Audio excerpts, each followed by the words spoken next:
에스겔 30장 20절부터 26절까지 제가 읽습니다.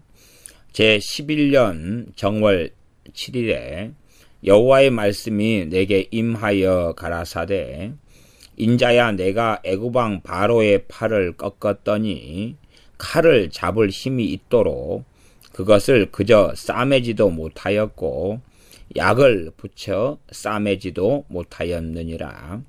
그러므로 나 주 여호와가 말하노라. 내가 애굽 왕 바로를 대적하여 그 두 팔 곧 성한 팔과 이미 꺾인 팔을 꺾어서 칼이 그 손에서 떨어지게 하고 애굽 사람을 열국 가운데로 흩으며 열방 가운데로 해칠지라. 내가 바벨론 왕의 팔을 견고하게 하고 내 칼을 그 손에 붙이려니와 내가 바로의 팔을 꺾으리니 그가 바벨론 왕의 앞에서 고통하기를 죽게 상한 자의 고통하듯 하리라. 내가 바벨론 왕의 팔은 들어주고 바로의 팔은 떨어뜨릴 것이라. 내가 내 칼을 바벨론 왕의 손에 붙이고 그로 들어 애굽 땅을 치게 하리니 그들이 나를 여호와인 줄 알겠고 내가 애굽 사람을 열국 가운데로 흩으며 열방 가운데로 해치리니 그들이 나를 여호와인 줄 알리라. 아멘. 에스겔 30장 20절부터는 제11년 정월 7일에 여호와의 말씀이 내게 임하여 가라사대, 제11년째 바벨론 포로로 끌려온 지 11년째 BC 587년에 여호와의 말씀이 임하였다는 것입니다. 정월 7일이니까 양력으로 하면 3, 4월 정도가 되겠습니다. 그 앞에 말씀은 우리가 보시다시피 그 29장으로 넘어가면 29장 17절에 제27년 정월 초 1일에 27년째, 그러니까 BC 한 571년, 그렇게 훨씬 전에 게 나와가지고 하나님 말씀이 임하여서 말씀한 내용들이 나와 있다가 20절에는 다시 말씀을 받은 것이 과거로 돌아갑니다. 그래서 우리가 최소한 하나님께서 말씀을 주셨는데 하나님께서 필요로 하는 순서에 따라서 에스겔 선지자로 하여금 편집하게 하셨다 정도까지, 사람의 편집은 아니고 하나님께서 하나님의 때에 말씀하셨는데 하나님께서 위치나 장소는 하나님께서 정돈을 하신 부분이 있는 거지요. 그러나 그것은 하나님께서 실수하신 부분은 아니에요. 그런 부분은 우리가 알 수 없는 신비에 속합니다. 그래서 하나님께서 그냥 순서적으로 성경이 쓰여진 순서로 그들 일관적으로 쭉 한꺼번에 말씀하셔가지고 성경 기록하시면 되지. 그런데 그런 방법이 아니었다는 것입니다. 아마 그런 것에 대한 이유의 얼마는 바벨론 포로로 끌려왔던 유대인들에게 필요한 때에 말씀을 증거하셨고, 그 다음에 이제 성경에 기록된 것은 그 당대 시대 사람이 아니라 다음 세대, 그 다음 세대에 나아가 주님께서 재림하실 때까지의 모든 세대를 위한 하나님의 말씀이 되기 때문에 당대의 말씀을 증거하신 것하고 그 다음에 이어지는 세대들을 위한 말씀이 실상은 다르기 때문에 그래서 이렇게 순서가 바뀌어졌다는 것을 생각할 수 있겠습니다. 다르다 그 말은 절대적으로 다르다는 이야기가 아니지요. 예를 들어 스펄전 목사님 같은 분이 과거에 설교를 했습니다. 그러면은 그 설교를 이제 다시금 다음 세대를 위하여 설교집을 만들고 책으로 만들어낼 때는 좀 다르게 만들죠. 다르게. 그 현 시대에 살아갔던 사람들에 대한 이야기를 빼고 나중 세대를 위해서도 포함되는 이야기로서 조금씩 바꿉니다. 마틴 로이 존스 같은 목사님도 당대에 설교한 다음에 나중에 책으로 낼 때는 그런 부분을 수정하고 보완한 부분도 있고, 혹은 그 다음에 또 낼 때는 과거의 사건들 가운데서 필요 없는 내용들, 그런 내용들은 삭제하고 제거하지요. 뭐 그럴 일은 없겠습니다만은 이제 과거에 뭐 스펄전 목사님이 이제 화재 사건을 가지고 이렇게 설교를 쭉 하셨다가 200년 지난 다음에 그 책을 다시 발간하게 될 때는 그때 당시에 사는 사람들만 아는 이야기는 나중 세대 사람들은 모르지요. 그러니 그것을 뭐 제거해버리고 없애버릴 수밖에 없겠지요. 그런 식으로 또 지금의 뭐 세월호 사건이 있었다 그럼 우리 시대 사람들은 다 아는데 10년만 지나도 잘 모르게 될 거예요. 별로 의미가 없게 될 거고 20년만 지나면 잊혀져 버릴 거고 그때는 이제 똑같이 그런 설교를 책으로 낸다 그러면은 그걸 다 제거하고 없애겠죠. 그렇게 당시대에 하는 하나의 메시지하고 그 다음에 그 당시의 사람들 그 다음에 그 다음을 위해서 이제 말씀을 보존하고 말씀이 기록되어지는 것입니다. 그럴 때는 이런 식으로 앞에 순서가 바뀌는 부분이 상식적으로 올 수밖에 없다. 이런 생각을 하시면 좋겠습니다. 그래서 30장 20절부터는 다시 11년에 하나님이 하신 말씀으로 돌아가는데 11년에 이집트에 대해서 애굽에 대하여 하신 말씀이죠. 그러니 어떤 면에서는 이집트에 대하여 지금 4장에 걸쳐서 말씀하고 있는 거죠. 29장, 30장, 31장, 32장. 그렇게 말씀이 모아져 있는 거죠. 흩어져 있기보다는 하나로 모아져 있었다. 두로 왕에 대해서도 말씀이 모아져 있지요. 21절 인자야 내가 애굽 왕 바로의 팔을 꺾었더니 칼을 잡을 힘이 있도록 그것을 그저 싸매지도 못하였고 약을 붙여 싸매지도 못하였느니라. 하나님께서 애굽 왕 바로의 팔을 한 팔입니다. 왜? 밑에는 멀쩡한 팔 이야기가 나오고 꺾인 팔 이야기가 나오기 때문에 문맥적으로 이해하시면 한 팔인 걸 알 수 있습니다. 하나님께서 애굽 왕 바로의 한 팔을 꺾으셨다고 말씀해요. 그러면 애굽 왕 바로에게는 하나님께서 기회를 주셨다는 걸 알 수가 있습니다. 한 팔을 꺾었어요.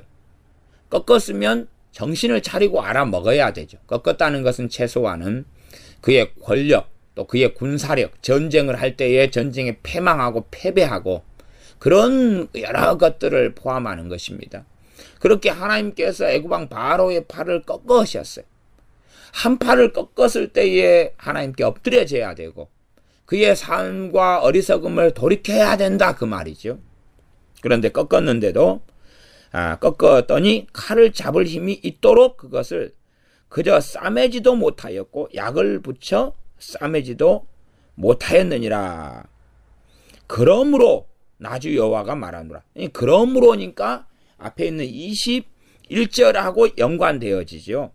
그러므로 다음의 내용을 먼저 살펴보겠습니다. 그러므로 나주 여호와가 말하노라. 내가 애굽 왕 바로를 대적하여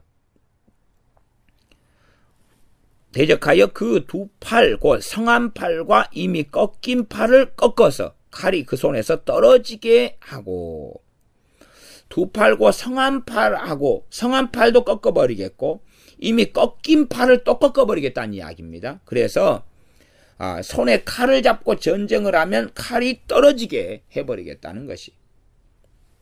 그러면 한 팔이 꺾였으면 사람은 그 팔이 꺾여지고 부러져 버리고 그러면 그 칼이 있다면 다른 손으로 칼을 쥐겠지요. 근데 하나님께서는 22절에는 두 팔 다를 이제 멀쩡한 팔하고 이미 꺾어버린 팔을 또 꺾어버려서 칼이 떨어지게 하겠다는 것입니다. 이유는 그러므로가 있죠. 22절 그러므로가. 그런 21절에 왜 그러므로 했다는 것은 21절에 하나님이 한 팔을 꺾어버렸는데 근데 돌이키지 않았다는 거예요. 돌이키지 않았다는 거예요. 우리가 그저 그것을 싸매지도 꺾어진 팔을 싸매고 꺾어진 팔을 약을 붙여 싸매고 이렇게 하지 못하였다. 이것을 어떻게 해석하든지 간에 결국은 이 하나님께서 팔을 꺾어버린 사건을 통해서 그 애굽 왕 바로가 교만해서 겸손으로 돌이키고 겸비함으로 돌이켜야 된다 그 말이죠. 그러나 그렇게 하지 않았어요. 다시금 이제 하나님 팔을 꺾어버렸으니까 약을 붙여서 싸매야 되는 거지.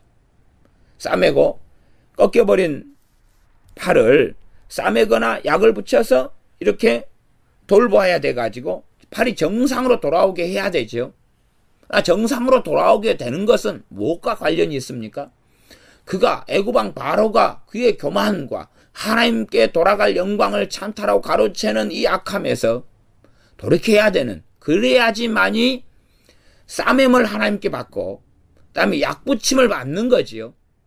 그러나 돌이키지 않으면 싸매주시지 않고 하나님께서 약을 붙여주시지 않는 거죠. 그런 돌이키지 않았기 때문에 22절에 하나님께서는 멀쩡한 팔도 꺾어버린 거예요. 어떤 면에서는 한 팔이 하나님께서 꺾어버리셨는데 나는 다른 팔이 있다. 다른 팔이 있다. 이 팔로 칼을 잡고 싸울 거야. 그렇게 하면서 교만한 길을 계속 걸어갈 수 있겠습니다. 애굽왕 바로나 애굽 사람들은 하나님의 손을 모르죠. 하나님의 손을 몰라요. 하나님이 이렇게 행하십니다. 볼 수 있는 자는 보는 거고 못 보는 자는 못 보시는 것입니다. 많은 사람들은 지가 멋대로 살고 악하게 살더라도 정말 하나님이 살아계시면 내 눈앞에 나타나야 돼. 내 눈앞에 나타나야 돼. 그래서 나한테 보이면 내가 믿을게. 그런 악한 자의 길을 걸어갑니다. 하나님께서 애굽왕 바로의 팔을 꺾어버려도 이제 애굽왕 바로가 눈을 떠야 되죠. 이게 성경은 뭐라고 말씀하냐 그러면 들을 귀 있는 자는 들을지어다 라고 말씀합니다. 들을 귀 있는 자는 들을지어다. 똑같은 걸 보느냐? 들어도 듣느냐? 들어도 듣지 못하고 보아도 보지 못하느냐? 그것은 각 사람의 소관이지요. 그것은 하나님께 책임을 떠넘길 수 있는 문제가 아닙니다.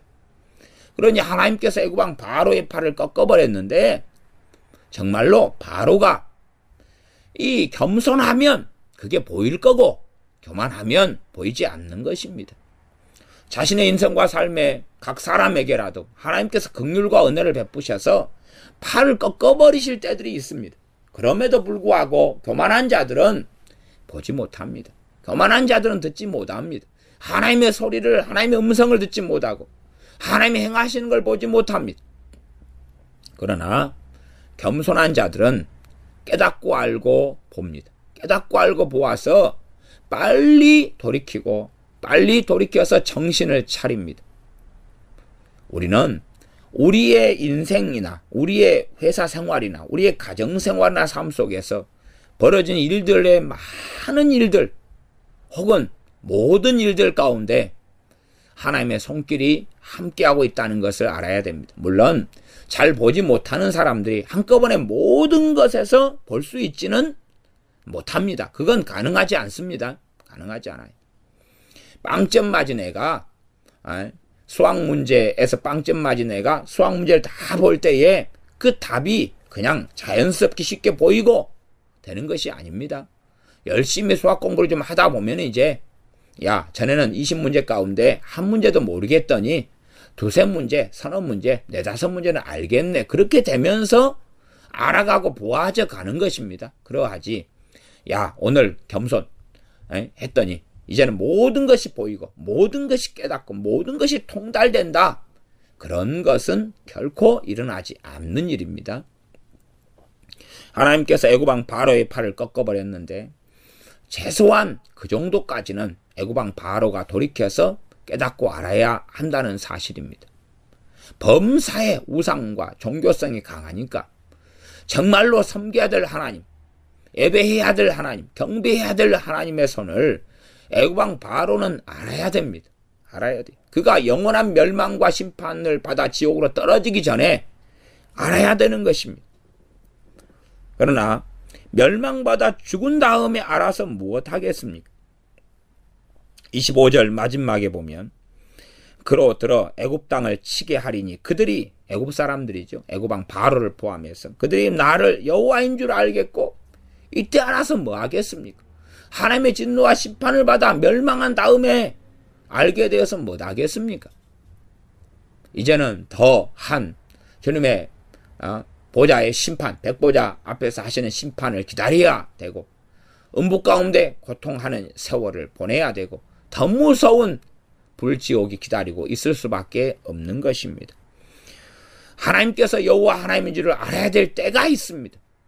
이 땅에 인생이 마치기 전에, 하나님의 심판이 도래하기 전에 아직 기회가 있을 때에 전능하신 하나님께서 여호와이신 줄을 알아야 됩니다. 그리고 하나님의 창조자이시며 하나님의 스스로 존재하신 분이시며 예배받을 분이시며 경배받으실 분이시며 이 땅의 주권자 주관자가 되시며 마땅히 섬김을 받으셔야 하며 마땅히 하나님 말씀에 청종하여 그분을 기쁘게 해야 되는 이들이 이 땅에 있는 모든 사람이고 또한 우리 자신들이라는 것을 깨닫고 알아야 합니다.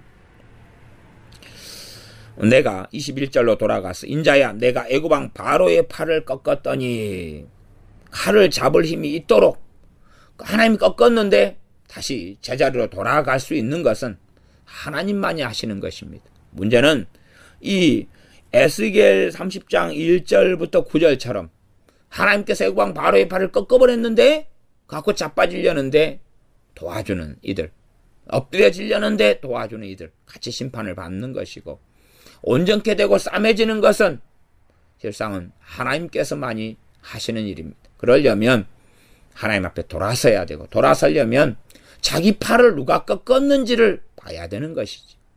이 땅의 대인관계 속에서도 하나님께서 팔을 꺾었는데 어떤 사람, 심지어는 악인을 통해서 팔을 꺾을 수도 있습니다. 그러나 교만해서 오히려 판단하고 정죄하며 달라들면서 심지어 포악한 자를 통해서 팔을 꺾어버릴 수도 있습니다. 그러나 싸우면서 내가 의롭다, 내가 옳다, 이 나쁜 놈아. 그리고 가면 싸매짐을 얻지도 못하고 또한 약이 붙여질 수도 없습니다.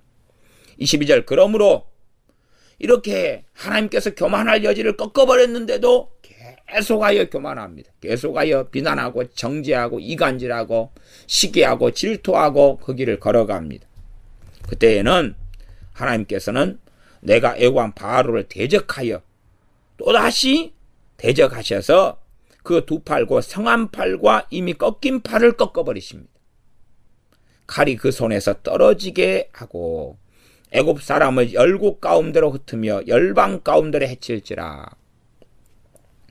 결국은 언제가 되었던 애굽왕 바로를 세우니는 애굽 사람들이고 그 백성들이고 주민들이기 때문에 애굽왕 바로가 교만하고 악한 길을 걸어갈 때에 애굽왕 바로의 통치와 지배를 애굽 사람들은 받도록 서약하고 언약한 사람들 아닙니까?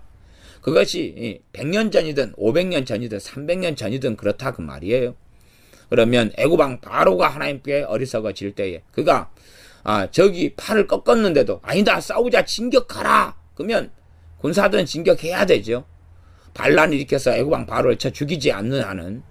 그러니 함께 칼에 엎드려지고 함께 흩어져서 포로가 돼서 끌려가고 그렇게 될 수밖에 없었습니다. 애굽왕 바로에 대한 하나님의 심판은 바로 애굽 사람들에 대한 하나님의 심판과 직결되고 함께 걸어가게 됩니다. 24절 내가 바벨론 왕의 팔을 견고하게 하고 하나님께서 바벨론 왕 느부갓네살의 왕의 팔을 견고하게 했다고 말씀합니다. 그때 느부갓네살이 얼마나 왕궁 일을 거늘면서 교만하였습니까? 이것은 내 손으로 한 것을 내가 보라. 하나님께서 자기 팔을 견고하게 했는데 느부갓네살이 교만함으로 하나님께서 짐승이 되어서 7년간 들에서 하늘 이스라엘 말리며 또한 들의 풀을 먹으며 지내게 하시며 그 교만을 꺾으셨습니다. 이건 특별한 은총과 은혜가 되죠. 물론 7년간 완전히 미쳐서 짐승으로 살아갔던 느부갓네살 입장에서는 가장 비참하고 가장 참남한 경험과 시간들이겠습니다만은 그러나 실제로 그에게는 복된 시간이 됩니다. 하나님께서 누군가의 팔을 꺾어버리실 때는 가장 고통스러운 시간, 가장 아픈 시간이 되지만 그러나 사실상은 가장 복된 시간이 되며 은혜의 시간이 됩니다. 사람들은 참 은혜라 그러면은 은혜를 자기 입장에서 세상적인 가치관에서 좋은 일이 벌어지고 기쁨이 있고 즐거움이 있고 평안이 있고 감사가 있고 돈이 막 들어오고 문제가 해결되고 기도 응답을 받고 그것을 은혜라고 생각하는 경향이 있습니다. 물론 은혜의 그런 측면이 있으나 그러나 애굽왕 바로 같은 경우는 시간을 주셔가지고 한 팔을 꺾어버리시는 것이 은혜라는 사실입니다. 그것이 은혜인 줄 알지 못하면 더군다나 더 어리석은 길로 걸어갈 수밖에 없습니다. 참 이 순진한 사람들은요, 마귀가 역사하면 두려움, 공포, 증오, 미움, 절망, 우울증, 비통, 애통 그렇게 역사하고, 성령님이 역사하시면 성님 9가지 열매가 있었죠. 사랑과 희락과 화평과 오래 참음, 자비, 양성, 충성, 온유, 절제가 나타날 거라고 생각합니다.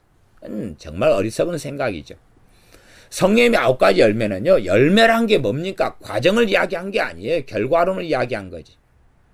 그러니 어떤 사람이 죄 가운데 깊이 있을 때에 그에게 죄에 대한 깊은 애통과 아픔을 주시는 것이 성령님의 9가지 열매는 포함이 안 되지만 결국 그 9가지 열매를 맺기 위한 과정이 아닙니까? 그래서 심한 근심을 주시며 애통을 주시는 경우가 당연하지요.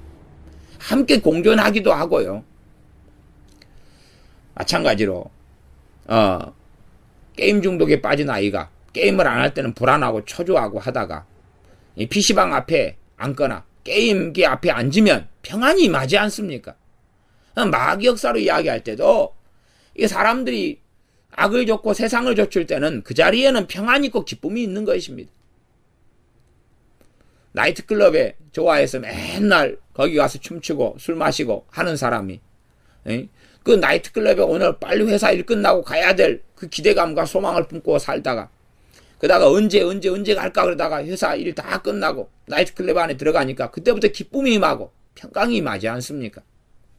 마귀 역사를 정말 단순하게 생각해서 평안만 있으면 성령의 역사네 이 정도로 생각하는 사람들은 뭘 몰라도 한참 모릅니다. 그런 사람들이 미혹을 당하더라고. 미혹의 역사하면 가짜 평안을 주고 가짜 기쁨을 줍니다. 하나님과 너무 가까워진 것처럼 느껴지기도 하고요. 말씀이 막 깨달아지기도 합니다. 미혹의 역사하고 마귀 역사할 때 그런 일이 많이 벌어지거든요. 그런데 어리석은 사람들은 어리석어서 다 아멘 합니다. 과거에는 부모들이 아이들한테 야 누가 과자 사준다 그래도 따라가지 말아라. 유괴범이 옛날에 많았잖아요. 유괴범이 돌멩이를 아이한테 주면서 이게 빵이다 먹어라. 그리고 아저씨 따라가자. 그러면 애가 믿겠어요?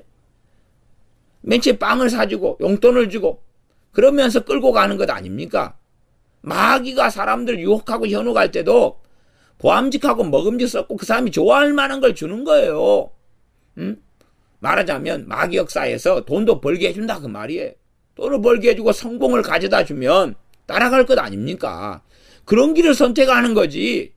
무조건 패망시키고 멸망시키고 아니요 거꾸로 팔을 꺾어버리는 또한 고난을 환난을 겪게 하는 게 하나님의 역사인 경우가 신구약 성경 전체를 볼 때는 아주 많다는 사실입니다. 그리고 그것이 은혜예요. 그것이 은혜. 그것이 하나님의 손이며 은혜이며 다시 기회를 주시는 것입니다. 그러나 어리석은 사람들은 하나님만 역사하면 돈이 벌려야 되고 하나님의 역사하시면 직장이 더 좋은 직장이 생겨야 되고 없는 직장이 만들어져야 되고 하나님이 역사하시면 하나님 나를 믿게 하시려면 나를 기쁘게 만들어야 되고 우울증을 다 고쳐야 되고 마귀를 다 쫓아내야 되고 모든 병을 다 고쳐야 되고 그래야지 떵떵거리고 살게 만들고 이렇게 해놔야지 나 하나님 믿겠다. 옛날에 한 10년도 넘게 전에 한참 이 생활보호 대상자들이 사는 아파트에서 아파트 많은 여러 동이 있는데 그런데 항상 자주 다니면서 신방하고 전도하고 했던 몇 년의 시간이 있습니다. 한 3년 그렇게 했던 것 같아요. 그래서 거기 사람들 생활보호 대상자나 알코올 중독자나 이런 사람들이 교인이 되고 그 사람들과 함께 가까이 하고 오래 지냈었습니다. 그래서 가면은 막 이렇게 술 취해가지고 제 옷에다가 콧물을 닦고 막 이런 일부터 시작해서 또 알코올 중독에 걸린 아주머니 또 술병을 치워주고 또 기도해주고 정신이 돌아오고 막 그러다 또 가면 또 다시 술병이 가득하고 노름에 빠져서 살아가고 막 이런 사람들 많이 접하고 만났습니다. 그런데 항상 전문적으로 그냥 신방을 한 3년을 다니면서 했기 때문에 참 그 사람들의 행동, 방식, 모습 익숙합니다. 익숙해. 또 저희 교인들 가운데도 그런 분들이 많이 계셨다가 많이단 이야기는 우리 교회 전체 숫자에서 당시에 많았다 이런 이야기를 하는 거지. 우리 교회가 큰 교회도 아니고 수십 명 되거나 수백 명 된 건 아니라 10여 명 될 때도 있었고 그런 이야기죠. 몇십 명 된 교회에서 옛날에는. 그러니까 그 정도면 많은 거죠. 제 입장에서는. 어쨌든지 간에 교회까지는 안 나오더라도 이렇게 자주 알고 신방하고 신방해달라고 연락 오고 이런 분들이 또 많이 계시고, 그래서 이런 분들의 행동이나 모습이나 함께 3년을 보내봤기 때문에 그런 걸 봅니다. 그런 가운데 정말 어떤 사람들은 자신이 자신의 알코올 중독, 또 자신의 노름 중독, 자신의 그 가정에 대한 파탄, 파괴, 이 모든 것들에 대하여 책임을 하나님께 떠넘기고 하나님이 그 모든 걸 회복시켜주면 그때 하나님 살아계신 걸 믿겠다. 이런 사람들, 또 원망, 불평, 불만을 가득 품고 살아가는 사람들, 감사할 줄을 전혀 몰라요. 그분들은 다 국가에서 아파트, 임대 아파트 줘가지고 살게 하는 사람들이고 한 달에 몇십만 원씩 줘가지고 생활하게 하는 사람들인데 전혀 나라에 대해서도 다 세금으로 그렇게 하잖아요. 감사할 줄은 몰라요. 원망. 그러니 말씀을 전하고 복음을 전해도 복음이 들어가질 않아요. 참 어리석은 사람들. 나중에 이제 대부분 거기 교인들이 다 돌아가셨어요. 그때 이후로 시간이 지나가지고 대부분 돌아가시고 또 주님을 떠나고 이렇게 됐었습니다. 돌아가신 다음에 장례식을 또 다 치러주면서 다른 가족들까지 예수님께 돌아오고 믿게 되고 그랬다가 나중엔 다 돌아가 버려. 세상으로 돌아가 버리고 주님을 떠나버린 그렇게 되어졌습니다. 그래서 이 24절, 내가 바벨론 왕의 팔을 견고하게 하고 내 칼을 그 손에 붙이려니와. 느부갓네살의 손을 하나님께서 견고하게 했습니다. 느부갓네살이 그걸 알았을 때도 있고 몰랐을 때도 있었어요. 이 애굽 왕 바로의 팔은 꺾어버리셨어요. 그렇게 하나님께서는 역사의 주관자이십니다. 하나님께서 강하게 할 자를 강하게 하시며 은혜 줄 자에게 은혜 주시며 긍휼히 여길 자에게 긍휼히 여기시는 것입니다. 하나님, 왜 내게 하나님께서 은혜를 주지 않습니까? 왜 내가 은혜 받을 자가 아니단 이야기예요. 팔을 꺾어버릴 자는 꺾어버리시고 그것도 은혜에 속한 거지만 팔을 강하게 할 자를 강하게 하시는 거예요. 그러함에 하나님께서 우리 팔을 강하게 안 하신다면 하나님 앞에 엎드려야 한다는 사실입니다. 불평, 불만하고 원망하고 싸우고 광패하고 포악하고 살아갈 때가 아니라 하나님께 엎드려야 할 때입니다. 또한 하나님께서 우리의 팔을 견고하고 강하게 하시며 승승장구하실 때 더 겸손해서 하나님께 영광을 돌려드리며 하나님을 찬양하며 감사하며 예배하며 그렇게 살아나가야 되지. 애굽 왕 바로가 강하고 힘이 좋았을 때 내가 이 강은 내 강이요 내가 만들었다 나를 위하여 그렇게 걸어갔죠. 그러니 하나님 팔을 꺾었는데도 정신을 차리지 못하는 것입니다. 그럼 결국 두 팔을 다 꺾어버리시는 것입니다. 24절, 내가 바벨론 왕의 팔을 견고하게 하고 내 칼을 그 손에 붙이려니와 내가 바로의 팔을 꺾으리니 그가 바벨론 왕의 앞에서 고통하기를 죽게 상한 자의 고통하듯 하리라. 죽게 상한 자. 막 칼이 배를 썰어서 내장이 막 흘러나오면 비참하게 칼이 발과 팔을 잘라서 피가 흘러내리면서 죽어갈 때에 막 소리 지르고 막 그렇게 고통하죠. 그런 것처럼 바로가 고통한다는 이야기입니다. 그것도 바벨론 왕 느부갓네살 앞에서 그런 고통을 겪는다는 이야기입니다. 그냥 평안하게 그냥 칼 한 번 맞고 평안하고 쉽게 애굽 왕 바로가 죽은 것이 아니지요. 하나님께서 이러한 고통을 받는다는 것까지도 예언하시며 말씀하십니다. 25절, 내가 바벨론 왕의 팔은 들어주고 바로의 팔은 떨어뜨릴 것이라. 내가 내 칼을 바벨론 왕의 손에 붙이고 그로 들어 애굽 땅을 치게 하리니 그들이 나를 여호와인 줄 알겠고. 반복하여 말씀하십니다. 내가 바벨론 왕의 팔은 들어주고 바로의 팔은 떨어뜨릴 것이다. 바벨론 왕은 세우고 강하게 하고 그 손에 칼을 들게 하고 바로의 팔은 꺾어버리고 그리고 그를 떨어뜨리고 낮아지게 만들겠다. 참으로 하나님 앞에서 바르게 낮아지지 않으면 하나님의 심판이 임하여서 낮아지게 만드는데, 그 낮아짐은 비참하고 참담된 것이며 심지어는 나라가 멸망하고 민족이 멸망하고 한 사람의 인생이 끝장나버리는, 다시 기회가 없는 영원한 심판 속에 들어가는 낮아짐이 되어집니다. 우리가 온전하고 바르게 겸비함으로 낮아지면 그걸 통하여 우리가 살게 될 것이나, 우리가 하나님께서 우리를 낮추실 때가 되어버리면 우리는 패망하게 되어지고 비참한 삶 속에 들어가게 되어집니다. 하나님께서 역사의 주관자이셔서 바벨론 왕의 팔은 하나님께서 들어주고 붙들어 주시며 그를 높여주시고 그를 강하게 하시며 능하게 하시고, 정말로 하나님께서 많은 은혜를 주시며 많은 복을 주신 이 바로 왕이 교만하고 악할 때에는 결국은 하나님의 때, 여호와의 날이 임하여 그 팔을 꺾어버리며, 또한 내가 내 칼을 바벨론 왕의 손에 붙이고 그를 들어 애굽 땅을 치게 하리니, 그렇게 애굽 사람들, 애굽 땅까지 패망하고 멸망시켜서 나라를 잃은 채 40년간을 종살이와 온 열방이 흩어져서 살게 하셨습니다. 그들이 나를 여호와인 줄 알겠고, 26절, 내가 애굽 사람을 열국 가운데 흩으며 열방 가운데 해치리니 그들이 나를 여호와인 줄 알리라. 정말로 우리는 하나님의 심판을 받아서 이 땅의 주관자가 하나님이시며 우리의 뜻대로 되는 게 아니라, 애굽 사람들이 얼마나 많은 우상을 의지했습니까? 그러나 우상을 의지한 것이 다 허망하게 무너져 버렸죠. 이 우상에게 빌면서 이제나 될까 하면나 될까, 그리고 더 많은 복을 원하고 더 많은 복지를 원하고 더 많은 돈을 원했죠. 인생은 똑같은 것입니다. 1000년 지나고 2000년 지나고 3000년 지나도 다 돈 좋아하고 물질 좋아하고 똑같은 거예요. 성공 좋아하고. 그건 변하지 않습니다. 인간의 본성이. 그러니 우상들을 세우고 만들면서 더 많은 복지, 돈, 건강, 쾌락, 행복을 원했겠죠. 그렇게 손을 비비고 살았지요. 그러나 우상들이 다 무너져 버릴 때 그 우상이 줄 수 없다는 걸 알게 되는 거죠. 물론 그렇다 해서 이들이 진정으로 하나님께 돌아온 건 아닙니다.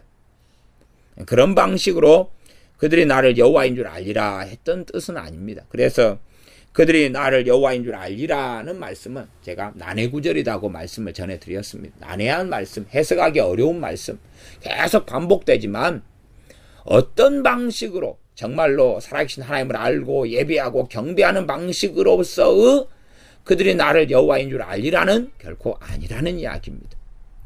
그러니 이게 참 신비롭고 어려운 말씀이에요.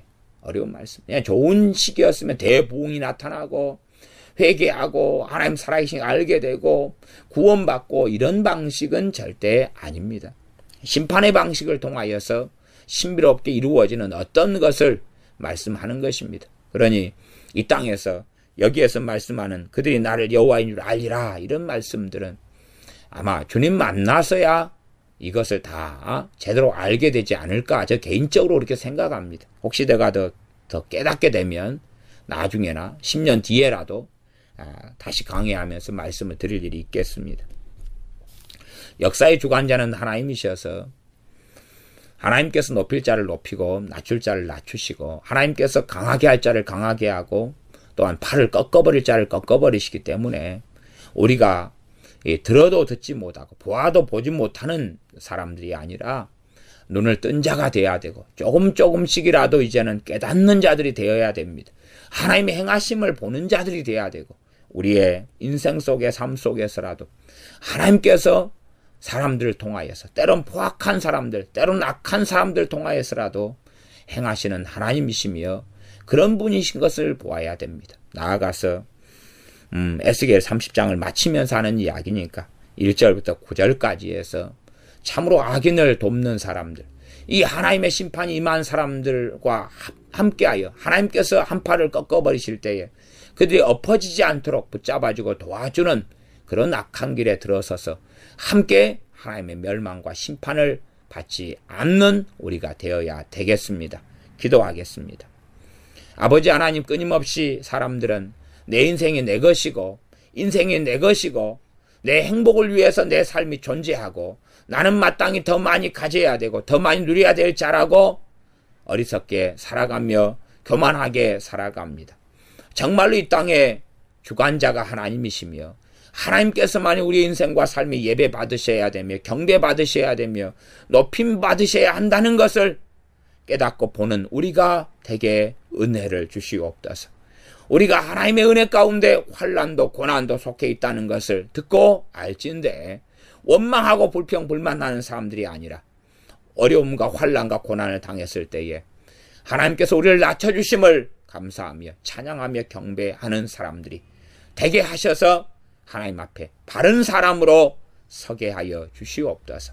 역사의 주관자가 이 땅을 다스리시는 이가 심지어 하늘을 나는 공중 나는 새 참새 2마리가 한 아사리온에 팔리는 것도 하나님의 허락이 있지 않으면 되어지지 않는다는 것을 깨달아서 점점 하나님의 손을 보게 하시며 하나님께서 누구를 강하게 하시는지 누구의 팔을 꺾으시는지 또한 때로 우리의 팔을 꺾으시며 우리를 때로 높이시는 것을 보는 사람들이 되게 하셔서 마땅히 드려야 될 예배, 찬양, 경배를 이 땅을 살아나가면서 마땅히 드려야 될 감사를 이 땅을 살아나가면서 전능하신 아버지 하나님께 끊임없이 드리는 사람들이 되게 하여 주시옵소서. 어리석은 사람들, 눈을 가리워진 사람들, 소경이 되고 원시치 못하는 근시안을 가진 사람들이 되어져서 어리석어져서 원망하고 불평하며 또한 한탄하며 이기적이 되며 광폐하게 되는 우리가 되지 않게 하여 주시옵소서. 예수님의 이름으로 기도하옵나이다. 아멘.